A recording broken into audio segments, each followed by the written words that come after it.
Olá, pessoal! Muito obrigada para quem permanece aqui com a gente.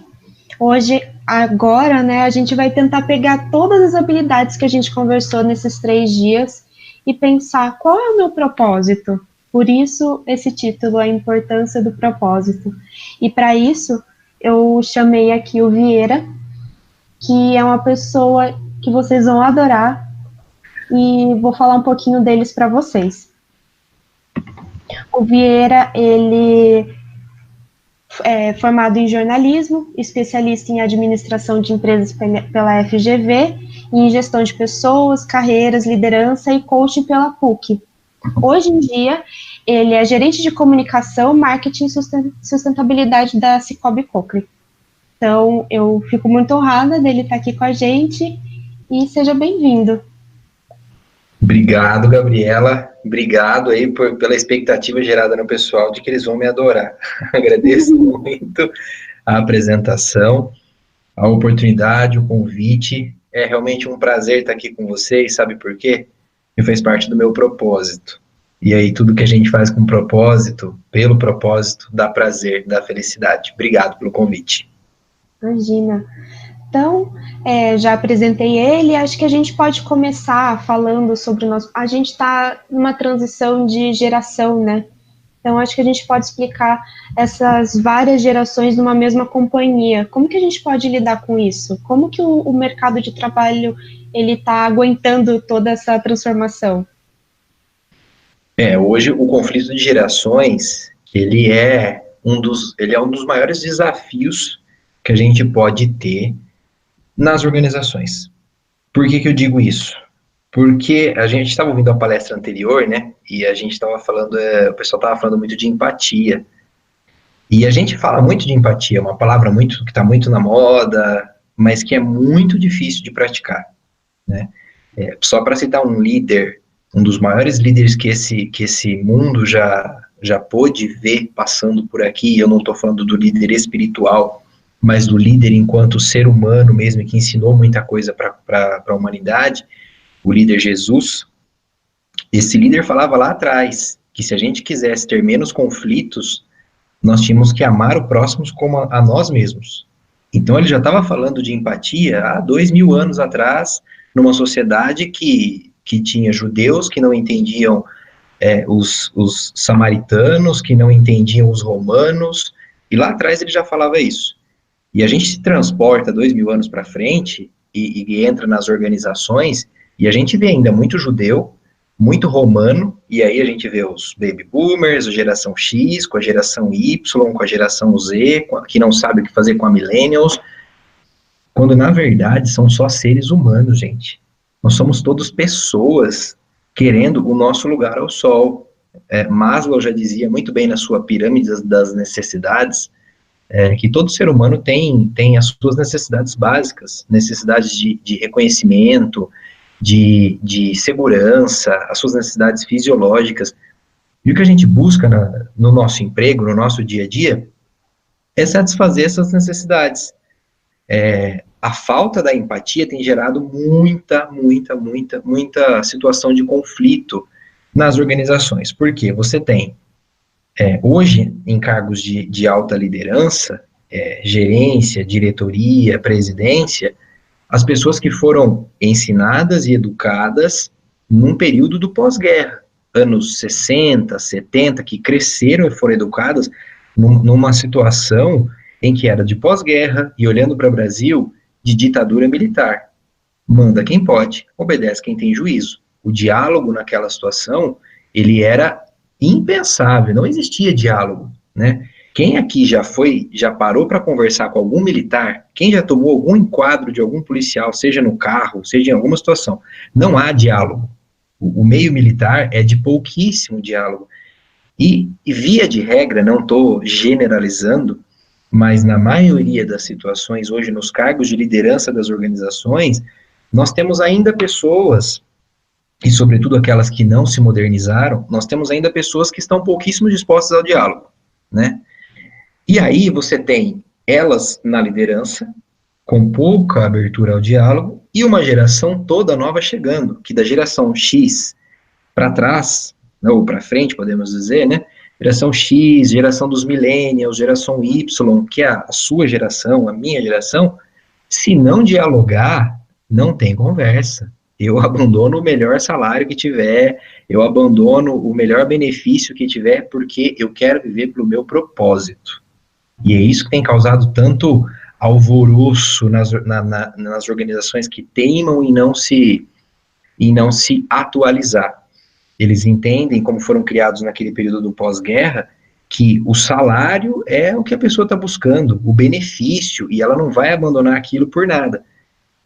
Até porque era a única opção que se tinha naquela época, anos 70, anos 60, você trabalhava a vida toda numa organização, porque se você saísse dela, você não tinha outra opção, era aquilo ou aquilo. Os jovens de hoje já estão com faculdade, com pós-graduação, falando 2, 3 idiomas, e ele quer trabalhar por algo que faça sentido. Ele não quer mais só produzir um produto, ele quer produzir aquele produto porque aquele produto faz algum sentido, ou aquele serviço, porque aquilo faz algum sentido. Porque é um jovem que estudou, que está conectado aos problemas do planeta, à crise global do meio ambiente, à crise global social. Então ele quer trabalhar num lugar que esteja conectado a isso. Para estar conectado a isso, precisa ter diálogo. E aí que começa a briga. Porque quem está em cima, não, eles pensam que eles são quem? Eles nasceram ontem, essa geração que nasceu no ano 2000, eles acham que o mundo começou hoje. E a geração que está aqui embaixo, eles são os ultrapassados, um bando de dinossauro, não sabe de nada, em que mundo ele acha que vive, ele acha que ele está nos anos 70, são frases que se escuta a todo momento. E o que eu diria nesse momento é, gente, mais empatia para saber, olhando para gerações mais jovens, para olhar e dizer o seguinte, nós só estamos aqui porque eles nos trouxeram, né? E para gerações mais experientes, eu diria, vocês trouxeram até aqui, e vocês precisam dar um jeito de ajudar essa geração a levar até lá. Então, só vai conseguir se sentar na mesa, se ouvir, se dialogar, embora seja um desafio. É um desafio mesmo, nossa. E mesmo quando existe empresa só com uma mesma geração, ainda existem desafios, né? Porque as pessoas, elas têm que aprender a ter empatia, seja, como a gente escutou na palestra anterior, na divergência de pensamentos. Então, as gerações é muito isso, né? Eu falo que só tem, Gabriela, uma igualdade entre nós. Só tem uma. É que nós não somos iguais. E isso vale para todo mundo. Essa é a única igualdade. Embora nós tenhamos as mesmas necessidades, lá da pirâmide das necessidades básicas de Maslow, nós temos propósitos diferentes. E aí a gente começa a entrar no tema de hoje. Nós temos pessoas com propósitos diferentes, e esse propósito, ele foi sendo desenhado ao longo da vida dessa pessoa. Nós não somos robôs, nós não somos programados para pensarmos iguais, e também nós temos os nossos traumas, nossas experiências, nós somos fruto das nossas experiências. Então, uma pessoa que foi criada num berço evangélico é totalmente diferente de quem foi criado num berço budista, ou de quem foi criado num berço que não teve qualquer tipo de relação com religião.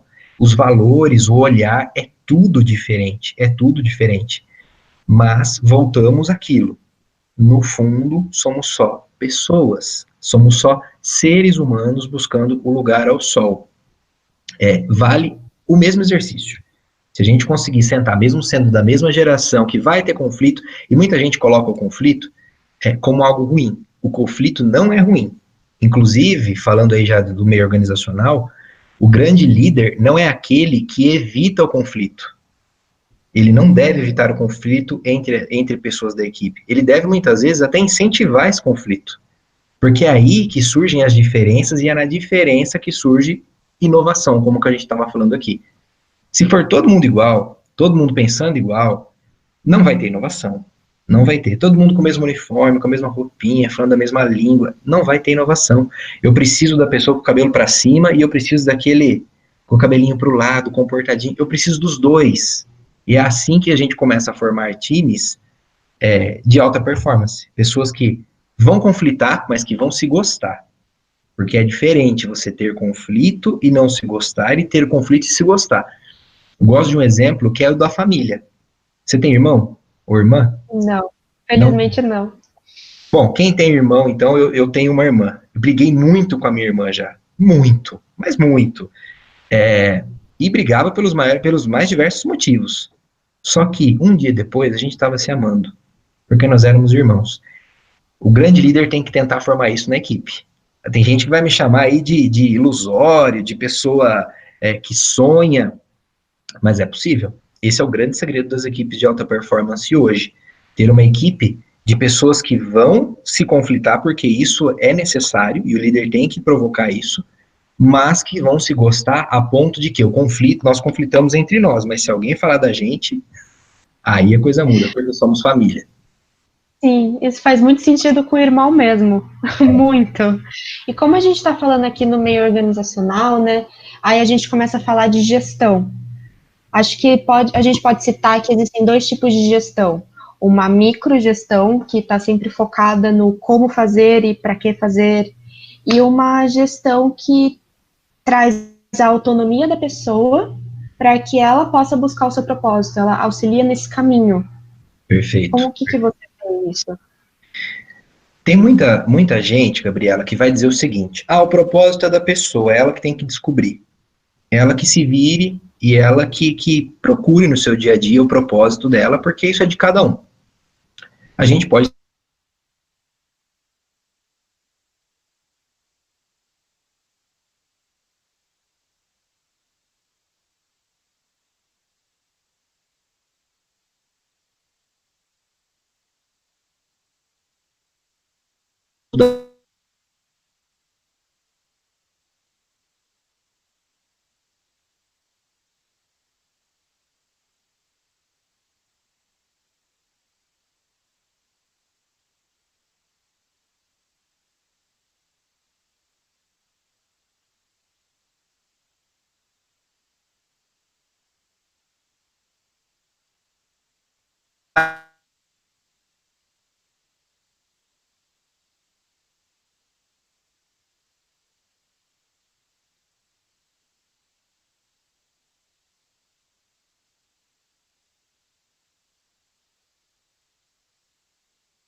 entre parceiros, entre amigos, ficou tudo muito efêmero.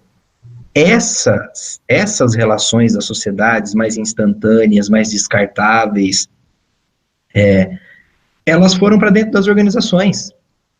E essas relações estão dentro das organizações hoje no seguinte sentido: a pessoa, ela perde um pouco do seu propósito de vida e ela carrega isso lá para dentro. E se Vieira, só um minutinho.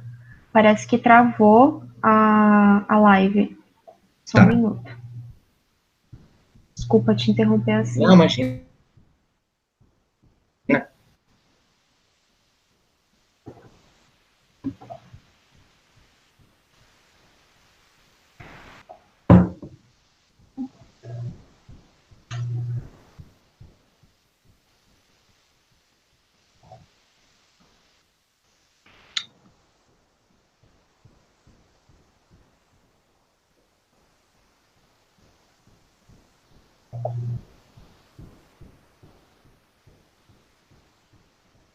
Pessoal, será que voltou por aí?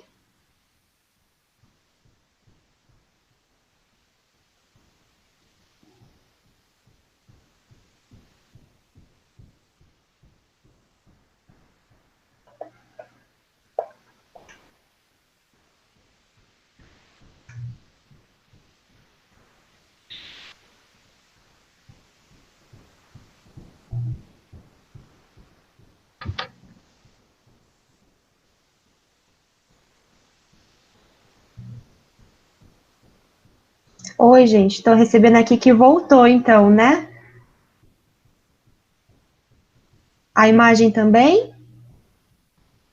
Belezinha, voltou. Vieira, peço desculpas de te interromper no meio do seu raciocínio, mas internet e a própria inovação a gente não consegue controlar, né? Tecnologia a gente não controla.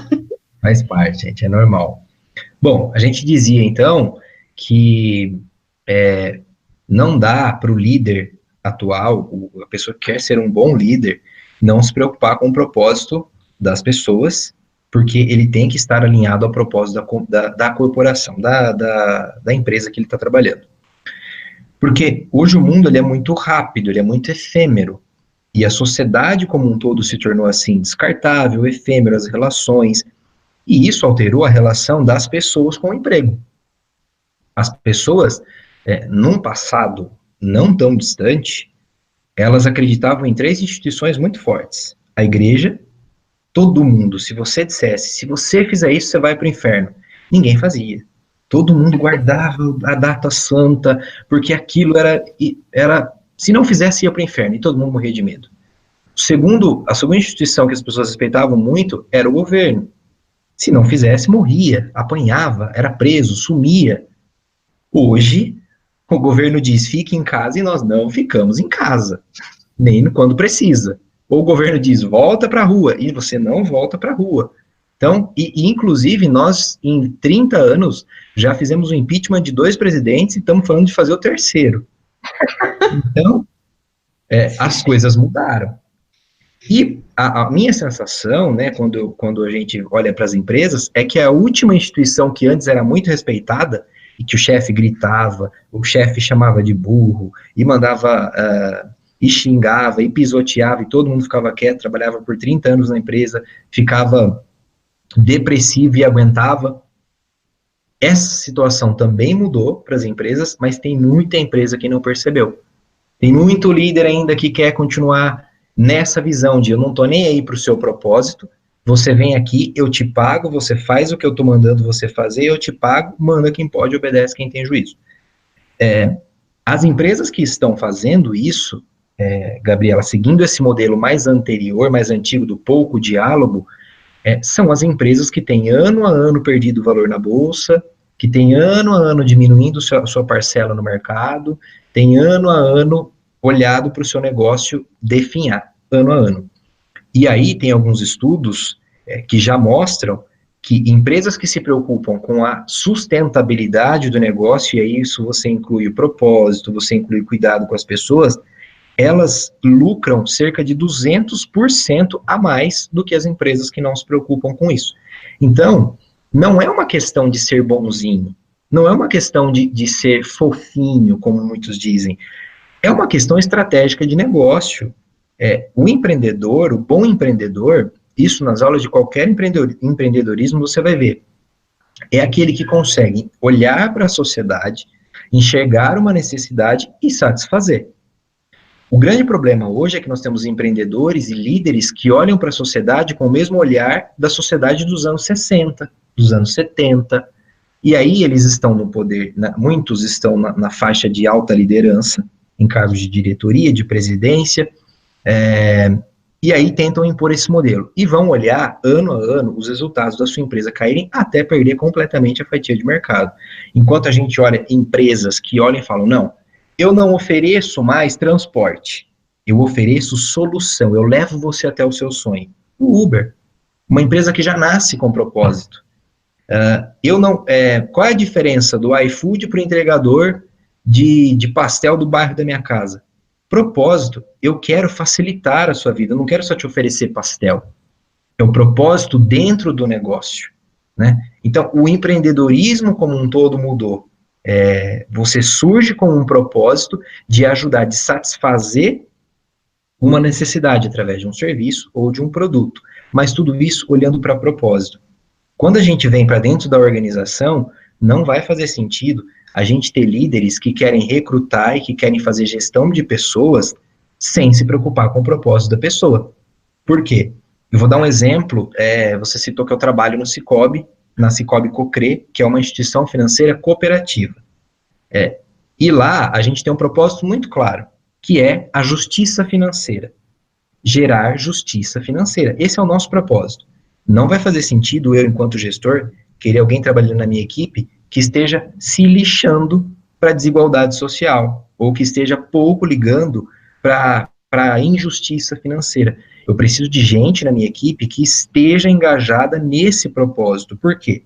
Se ela vier fazer parte da minha equipe sabendo que o nosso trabalho aqui não é só vender produtos financeiros, mas é ajudar pessoas, ela vai se sentir muito mais realizada, ela vai se sentir muito mais completa.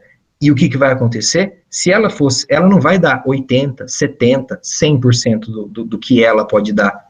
Ela vai dar 120, 130, nem ela vai saber o quanto ela vai poder dar, sabe por quê? Porque ela está fazendo algo pelo propósito de vida dela, não pelo salário. E aí essa que é a diferença. Tem uma definição que eu gosto muito, e é por isso que eu acho que o líder ele precisa se preocupar com o propósito hoje, que é a seguinte: quando nós não vivemos pelo nosso propósito, nós sofremos. Quando não se vive pelo seu propósito, você sofre. Pode ver que qualquer pessoa que você pergunte para ela, por que você vê o mundo? Se ela não sabe, se ela não tem o propósito de vida dela, ela está um pouco perdida. Ela está sofrendo, ela está precisando de ajuda. Porque nessa terra, e aí a gente volta muito mais para um conceito, para uma questão conceitual, neste planeta, neste lugar onde nós habitamos, tudo foi feito com um propósito. Tudo. Quando você olha, eu estava vendo ontem uma notícia sobre essa poeira que está vindo do deserto do Saara, atravessando o deserto e está vindo para as Américas, né? E eu até vi alguns colegas jornalistas colocando isso como algo que vai acabar com o mundo. Gente, isso é algo natural, acontece desde que o mundo é mundo. Todos os anos a poeira vem do deserto do Saara, vem da África, atravessa os oceanos e vem fertilizar a Amazônia. Então, até a poeira no planeta tem um propósito. E se ela não cumprir esse propósito, a Amazônia não é fertilizada, as árvores não vão gerar oxigênio, nós não vamos ter oxigênio, nós vamos ter doença, as árvores vão morrer, os vírus vão sair de lá e vão nos invadir, que é muito do que está acontecendo agora. Então, árvore tem propósito, poeira tem propósito, vírus tem propósito.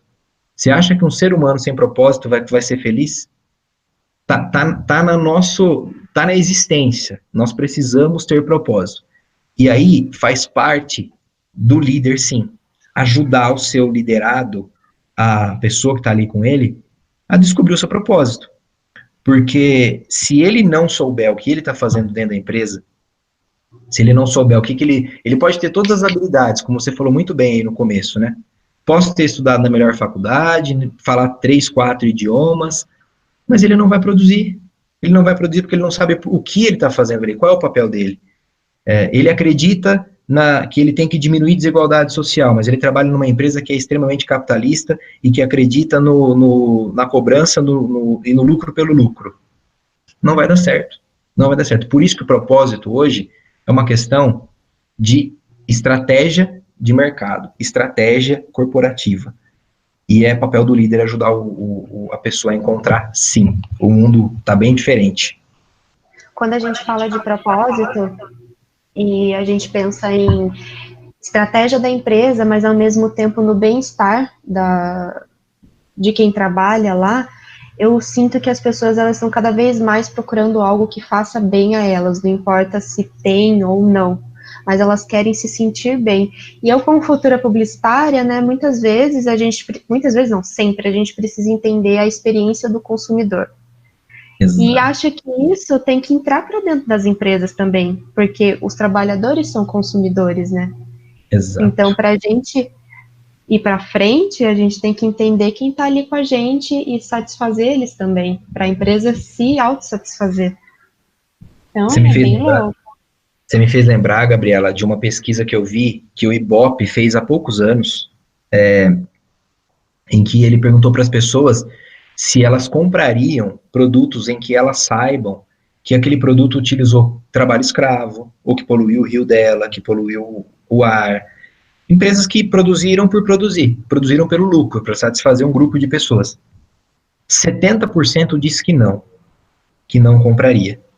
E outros 50% disseram que hoje só compram produtos que tenham algum tipo de certificação ou que saibam da idoneidade daquele produto, da empresa que fabricou aquele produto.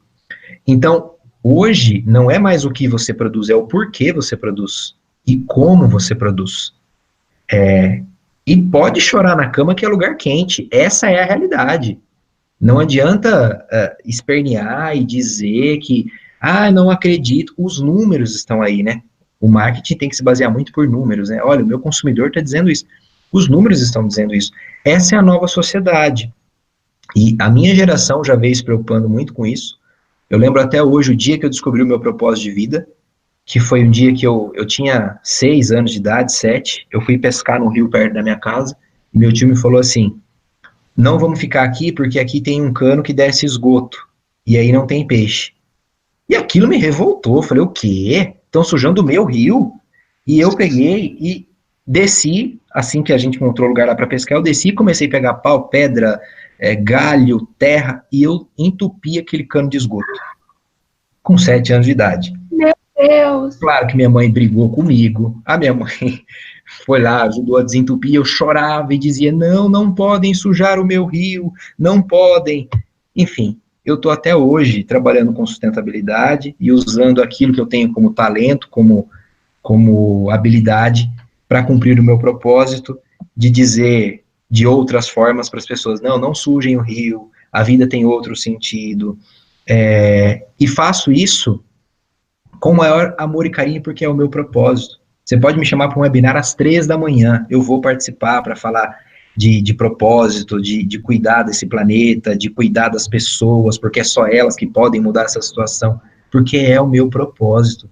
Se não fosse o meu propósito, você podia me chamar e me falar assim, eu vou te pagar 10 mil reais.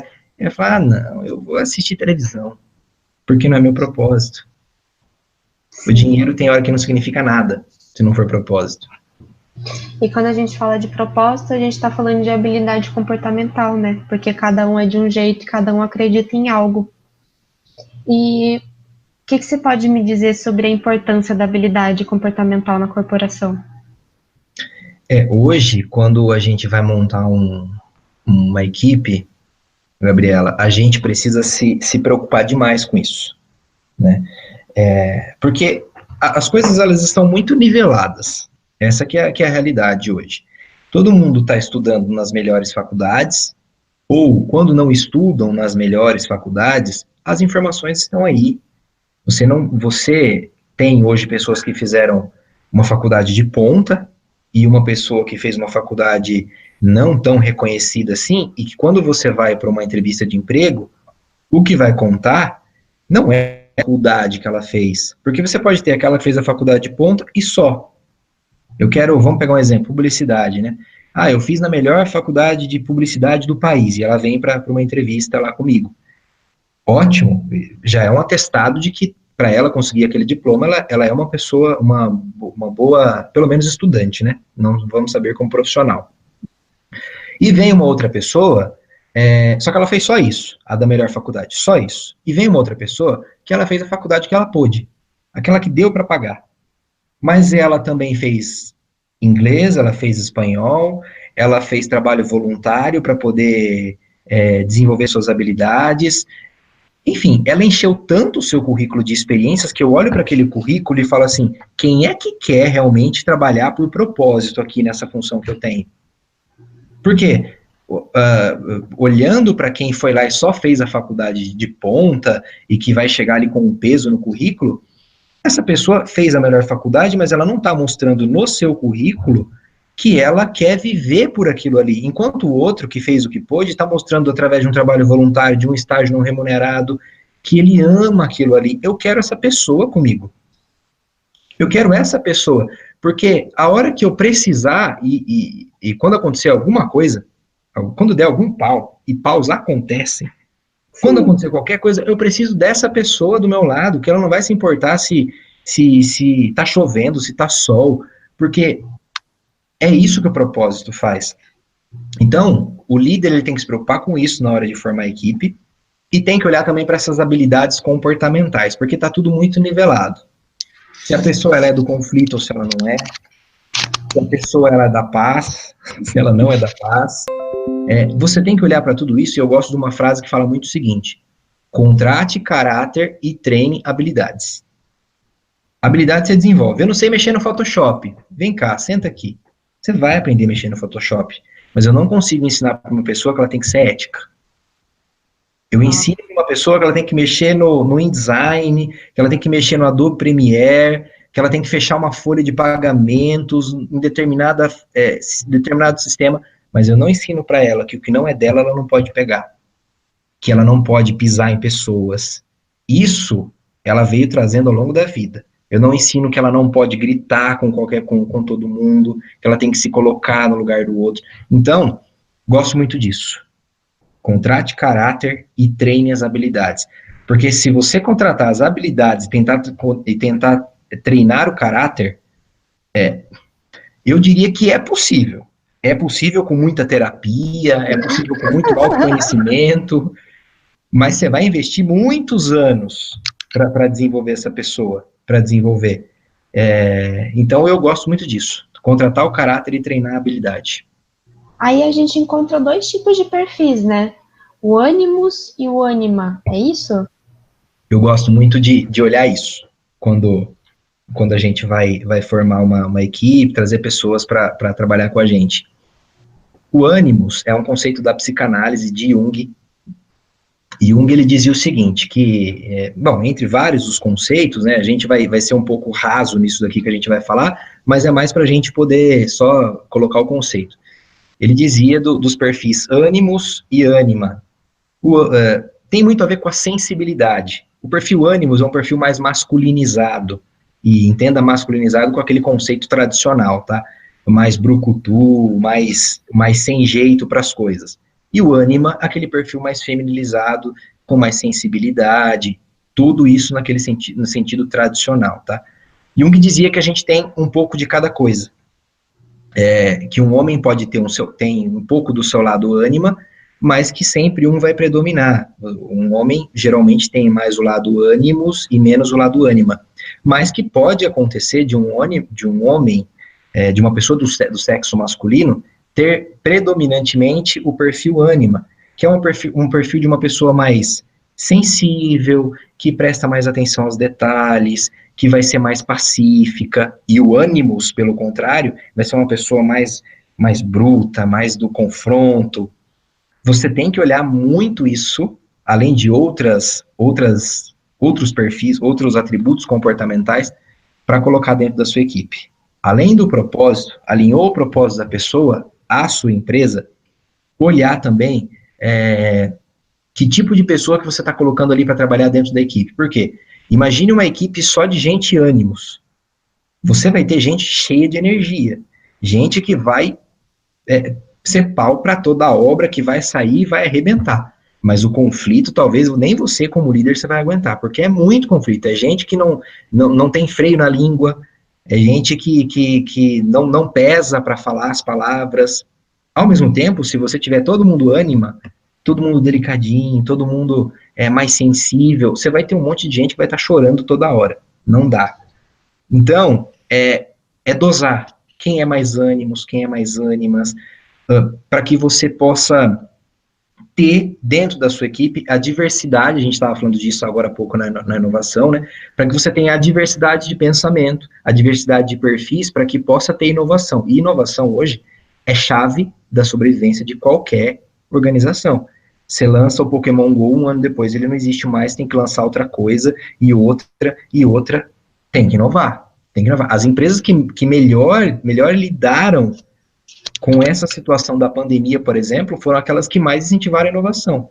Quem estava incentivando inovação, diversidade, vem aqui que eu quero gente evangélica, judia, católico, ateu, eu quero budista, eu quero baixo, magro, alto, eu quero tudo aqui dentro da minha empresa. Então aí, ó, Magazine Luiza estava valendo R$40 a ação, hoje fechou em 70. Então, essas empresas que estão incentivando a diversidade de perfis e estão olhando os perfis antes de formar as equipes, estão nadando de braçada, eu diria, já perceberam esse movimento. E isso cai muito sobre o líder. Por quê? Como é que o líder vai fazer esse tipo de análise comportamental na hora de contratar e de formar sua equipe se ele não se conhece? Se ele não trabalhou ainda o seu autoconhecimento, não sabe as suas forças, as suas fraquezas, não sabe pelo que ele chora, enfim, você tem que saber. Você precisa saber as suas fraquezas, as suas forças para montar a sua equipe. Eu acho que esse bate-papo todo a gente falou sobre a importância do propósito. Acho que já ficou bem claro. Mas como que as pessoas podem identificar o seu propósito? Como que você diria isso? Tem muita ferramenta, muita, Gabriela. As pessoas, é o que eu disse lá no começo, todo mundo tem um propósito. Até poeira tem propósito. Ameba tem propósito, vírus tem propósito, bactéria tem propósito. A gente está vendo o que o coronavírus está fazendo no mundo. Quando a gente olha para a biologia, o propósito do vírus na biologia é o seguinte, é de equilibrar as coisas. Toda vez que uma espécie está dominando demais um território, aparece um vírus para não acabar com essa espécie, mas para equilibrar, para não deixá-la dominar. Então, o que a gente está vivendo hoje é algo da natureza que percebeu que o ser humano está chegando a 8 bilhões de pessoas e que está querendo equilibrar. Não estou aqui defendendo o vírus de modo algum. Pelo amor de Deus, me entenda, é uma visão biológica da situação. É uma situação triste que todos nós estamos sofrendo. Então, toda vez que a gente... todos nós temos propósito. Não existe ninguém nessa terra que não tenha propósito. Você pode estar distante do seu propósito. É diferente. E aí, existem algumas ferramentas, e que se você der um Google, você vai achar uma infinidade de textos, de vídeos, dizendo como encontrar o seu propósito. Né?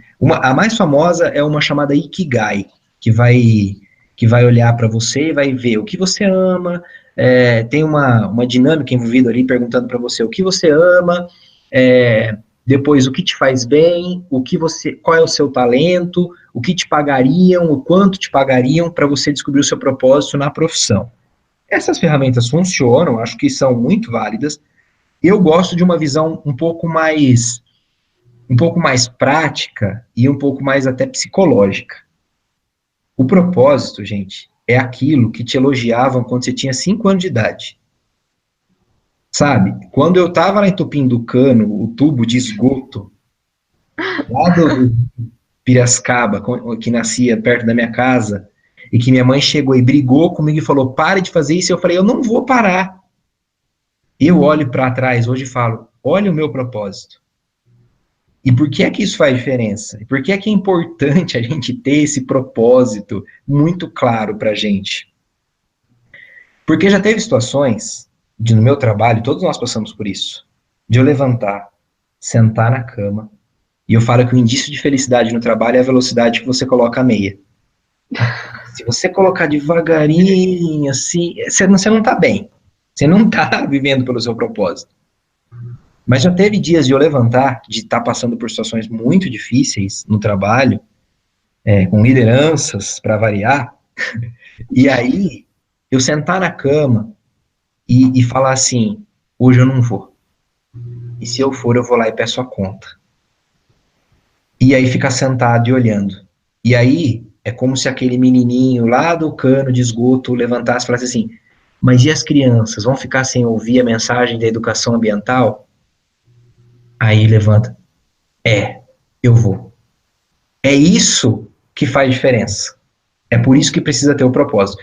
Então, assim, eu recomendaria para quem quer descobrir o seu propósito, que não descobriu ainda, que está com 20, 30, 40 anos de idade, que não descobriu não, que está distante do seu propósito. Primeiro, autoconhecimento, autorreflexão. Olhar para você e lembrar o que te elogiavam lá quando você era criança, o que você gostava de fazer. Né? De repente, você gostava de tocar, você não largava as suas latas, porque você achava que ia ser um grande músico, um grande artista, e você está dentro de um escritório de advocacia, de contabilidade, algo que não tem a ver, e se isso estiver te fazendo sofrer, para um pouquinho, começa a voltar para quem é você, de onde você veio, e do que você gosta. Eu gosto muito desse exercício. Segundo ponto, terapia. Terapia porque é só autoconhecimento que vai te ajudar a encontrar propósito. Terapia, terapia, terapia. Sim. E quando a gente entende que cada pessoa é de um jeito, cada pessoa tem um objetivo, um propósito diferente, a gente entende que não existe um colaborador certo ou errado, ou uma empresa certa ou errada, né? Existem empresa e colaborador que combinam, que fazem o match. Exato. Tem que dar match. Tem que Sim. dar match, porque não dá para eu ser uma pessoa que quer trabalhar pela sustentabilidade, vou pegar o meu exemplo, e de repente entrar numa empresa que vai falar assim para mim, aqui nós vamos sim desmatar, nós não vamos repor floresta nenhuma, não vou ligar para poluição do rio, não vou ter projeto social, não dá. Eu vou viver infeliz. Posso entrar pelo salário, e aí é uma questão polêmica, né? Ah, mas e se eu estiver precisando do emprego, eu estou desempregado? Você, o que vai acontecer nesse caso é um erro inevitável. Você está precisando por conta de uma necessidade. Mas 6 meses depois, quando a necessidade já tiver passado, a despensa da sua casa já tiver cheia, você já tiver comprado roupa nova, já tiver feito a viagem que você quis, você vai olhar e vai ver que aí quando a coisa se tornar rotina, você vai começar a ficar triste. Você vai começar a não evoluir. E aí o que acontece, em muitos casos, como você não vive pelo seu propósito, você não dá 110, 120, 200% do que você poderia. Você dá ali os seus 70, 60, às vezes 50, só para garantir. Você vai ficar nessa, de só garantir. Vão chegar os 30 anos, os 40, os 50, você vai se aposentar e não viveu pelo seu propósito. Agora, vivendo pelo seu propósito, pouco importa se você vai tá ganhando rio de dinheiros ou não, você vai estar feliz. E vou te falar uma coisa, Gabriela, só tem essa vida aqui, viu, para ser feliz. Não dá para viver se não for pelo propósito. Não dá para viver se não for para ser feliz, para acordar todos os dias e ter sentido. São 8 horas do nosso dia, todos os dias, 220 horas no mês, que a gente passa dentro de uma empresa, dentro de um negócio. Se não for para ser feliz, não dá. Não dá, porque a vida vai se tornar muito pequena. Aí o que vai acontecer? Nós vamos cair naqueles dados de ansiedade. 33% de pessoas no Brasil são ansiosas. Hoje a ansiedade e a depressão é o maior motivo de afastamento de pessoas do trabalho, representa 200 milhões de reais por ano. Quando a gente percebe que a maior parte, não a maior, mas grande parte dos empregados não estão felizes. Não. É muito preocupante. E muito por conta disso. A gente pensa muito pouco sobre nós mesmos. A gente entrou num ritmo desenfreado por buscar, e isso já é ansiedade, e a gente não sabe nem o que está buscando.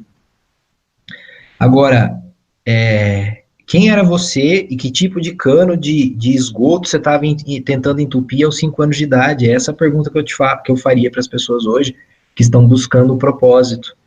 O que é que faz sentido para você? Porque vai ser muito bom para você e para a empresa que você vai trabalhar se você disser assim, olha, o meu propósito é lutar pela diversidade. E aí você olha para uma marca que diz, não, eu luto pela diversidade. Quando você entrar nessa empresa, você vai fazer coisas que você nem imaginava, porque você vai estar alinhado com o seu objetivo de vida. Vão estar vocês dois caminhando de mãos dadas e vão conseguir alcançar qualquer tipo de objetivo. O líder não vai nem precisar pedir as coisas para você. Você vai chegar e vai propor. Sim. Que é a melhor coisa, que é o que todo líder busca. Olha, Vieira, o nosso tempo voou mais uma vez, e para a gente conseguir finalizar, eu queria te fazer 2 perguntas. Uhum. A primeira é lá do chat do YouTube, a Márcia Lombardi, ela perguntou assim, o que te motiva para atingir o seu propósito? Eu acho que é o próprio propósito. Eu acho que é.